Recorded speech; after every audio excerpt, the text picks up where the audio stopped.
Our top story now, Prime Minister Narendra Modi has called a meeting with all chief ministers to discuss the rising cases of coronavirus in several states. The virtual interaction will take place on Wednesday, according to sources. Now, on Monday, India witnessed a surge of over 26,000 cases in the country, which is the highest this year. For several days now, cases have been increasing every single day. The big worry is Maharashtra, and now new restrictions have been imposed in the state. 50% capacity in restaurants and movie halls, and no social, political, religious gatherings. Guests at weddings have been capped at 50, and these measures will now remain in force till the 31st of March. Earlier, we spoke to NDTV Sukirti for more details.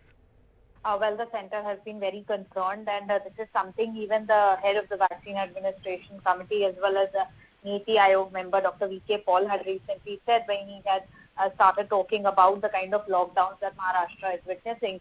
He said that we are going to a situation where we have started it all. So definitely for the centre it is a big concern. This is the time when India was expected to move ahead in its battle with pandemic. Unfortunately, we seem to be at a phase where we seem to be starting all over again, especially in Maharashtra, where Nagpur recently has implemented its lockdown, and now these new restrictions that you mentioned with 50% capacity in restaurants and movie halls. So those restrictions have come in. Maharashtra definitely in terms of COVID cases had been seeing a rise of over 15,000 cases. Today it saw a rise of over 16,000 cases.